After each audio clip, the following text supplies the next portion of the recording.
Assalamualaikum warahmatullahi wabarakatuh. Alhamdulillah, wassalatu wassalamu ala rasulillah alladzi la nabiyya ba'da. Saudara-saudara, khususnya kaum milenial, dalam seri ke-27 ini saya menyambungkan kembali dakwah Islam transitif terkait dengan metode interpersonal academic collaboration.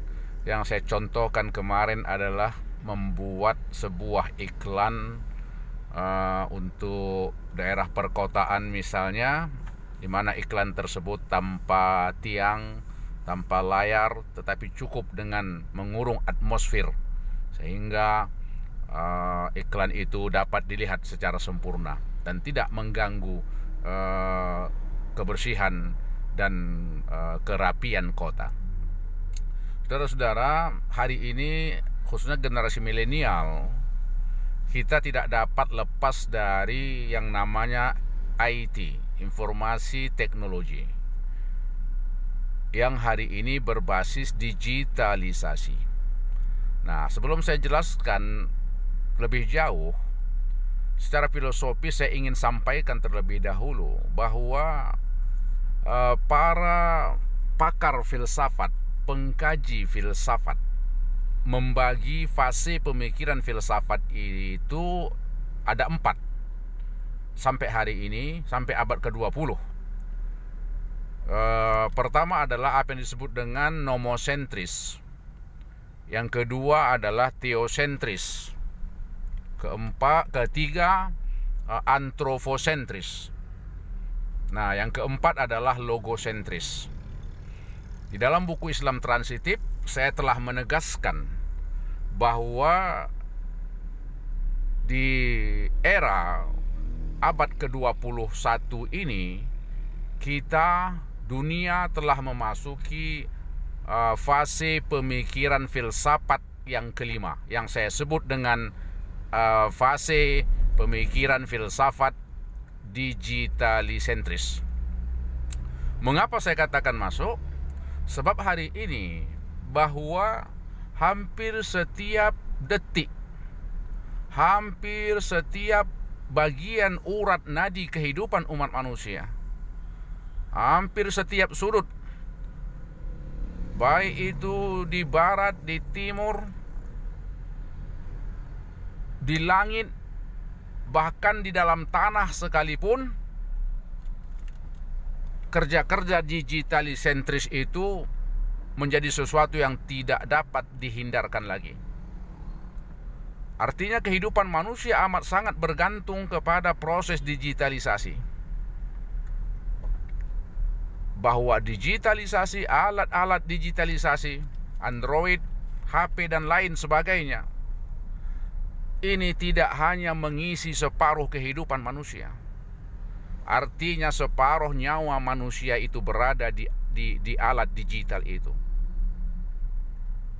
Dalam contoh kehidupan kita lihat, apabila seseorang, saya sendiri misalnya, kalau berangkat kerja atau kemana-mana, ketika alat digital itu tidak berada di samping saya, maka separuh semangat kehidupan itu akan hilang rasanya. Dan komunikasi akan terganggu. Berbagai interaksi sosial akan terganggu. Termasuk urusan bisnis, urusan politik, urusan keagamaan, sosial, masyarakat, budaya, ini semua terganggu. Nah, oleh karena itu, hari ini kita tidak bisa lepas dan tidak harus lepas dari yang namanya digitalisasi. Seluruh aspek kehidupan manusia, baik yang berdimensi dunia maupun yang berdimensi akhirat, hari ini sangat-sangat tergantung dengan proses digitalisasi. Oleh karena itu saya mengatakan bahwa hari ini, abad ini, kita telah masuk ke fase pemikiran kelima filsafat, apa yang saya sebut dengan fase digitalisentris. Nah, saudara-saudara, persoalannya hari ini adalah generasi muda dituntut tidak hanya menggunakan alat-alat digital, tapi yang lebih diinginkan oleh Islam transitif adalah bagaimana generasi milenial, bagaimana bangsa ini, bagaimana masyarakat ini dapat membuat alat-alat digital itu menjadi sesuatu yang produktif. Produktif baik dalam konteks pribadi, untuk masyarakat, bangsa maupun negara. Tidak ada cara lain kecuali kita generasi milenial, anak bangsa ini memaksimalkan ide-ide gerakan total produksi agar alat-alat digital, agar teknologi informasi ini sesungguhnya dapat kita kembangkan, dapat kita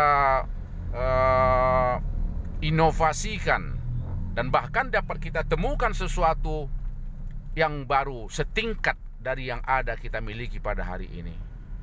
Inilah sesungguhnya.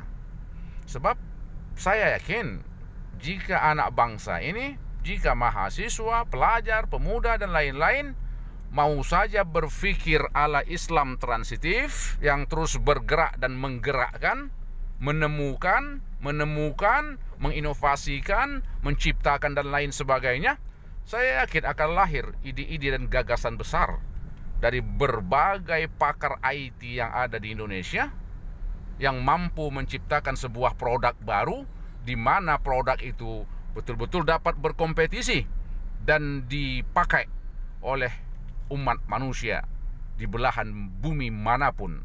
Seperti halnya hari ini kita sangat tergantung dengan Google, kita tergantung dengan Gmail, Yahoo dan lain sebagainya. Tentu saja kita berharap kepada generasi milenial Indonesia dengan ide-ide gerakan total produksi Islam transitif kiranya mampu menjadi para penemu, para pencipta benda-benda baru dari perkembangan informasi teknologi digitalisasi yang hari ini harus kita hadapi dan harus kita ciptakan format baru sebagai tawaran untuk peradaban umat manusia. Demikian, wassalamualaikum warahmatullahi wabarakatuh. Salam transitif.